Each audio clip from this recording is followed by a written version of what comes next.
Welcome back. If you haven't seen the introduction to this series, I would encourage you to start there. It just gives a general overview of the 7 habits. Today we're looking at habit number 1, being proactive. And we start with a basic observation that our world is warped. It's not as it should be. And therefore, crying and shirking is easier than vying and working. In other words, it's easier to complain about what we can't control than to step into difficulty and do something about it. That is not just the nature of our world around us, that's our nature too. So if we're going to be successful, we have to anticipate a level of difficulty and pain because we're working against what is natural. In fact, is it the second law of thermodynamics, entropy, that all energy in this universe is in a state of decay? Another way of saying that, or another law, is that bodies in motion tend to stay in motion, but bodies at rest tend to stay at rest. When we sit and complain about things that we can't control, we're more likely to continue to sit and not do anything about it. So we need to step into the difficulty and be proactive with pursuing our goals.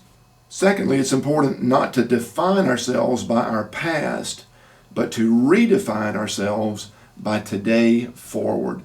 It's easy to look at what we've done or not done and think that somehow that is our destiny for our future. Nothing could be further from the truth.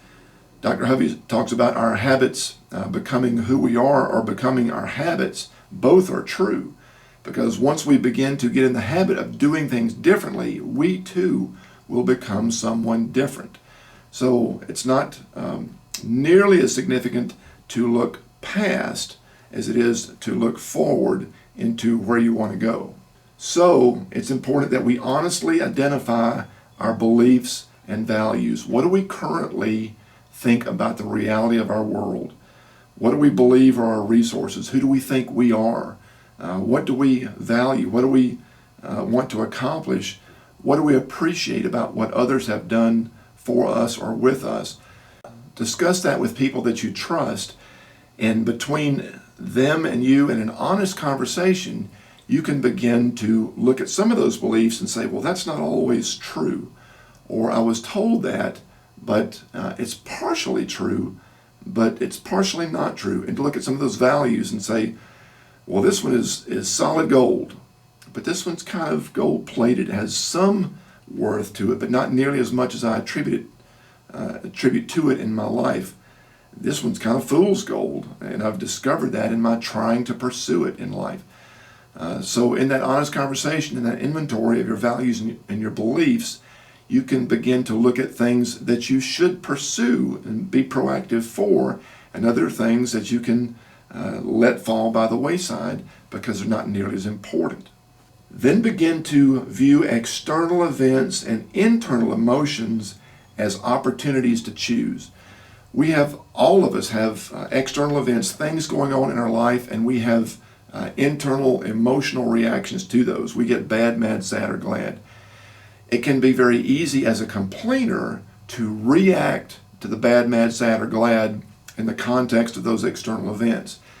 Instead of letting events or emotions drive us, that is the precipice, that is the edge of jumping into a decision of what we want to do that makes sense for our life, something that we deem as honorable and helpful, even if the emotion is very strong and would push us to run in fear, or would press us down to be depressed.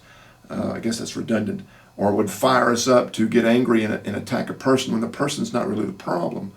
The problem is that we are reacting to our emotions or the events instead of being proactive to pursue something that is genuinely good, that we want to define us in our lives. So here's what we can do to choose our focus through the chaos. For example, choose our goal and our objectives. The goal is where you want to get to, and the objectives are the milestones on the way to getting there. We should have the long-term view and the short-term view. We also can choose our network of people and resources. That's part of being proactive too, to seek relationships with specific people that share our vision and that will be supportive and helpful to us, either in what they know or what they're able to contribute in other ways of helping. And thirdly, choose not just our initial action, but our subsequent actions when we have setbacks, when we get off course. So it's not enough to start today being proactive, but when tomorrow gets hard and confused and complicated and my progress is slowed or I meet obstacles, that I continue subsequent actions of being proactive. Does that make sense? All right, that is our first habit of being proactive. It's all about an attitude of leaning forward even through difficulty and not sitting back and complaining about things that we can't control. Tune in next time and we will look at our second habit, and I hope to see you then.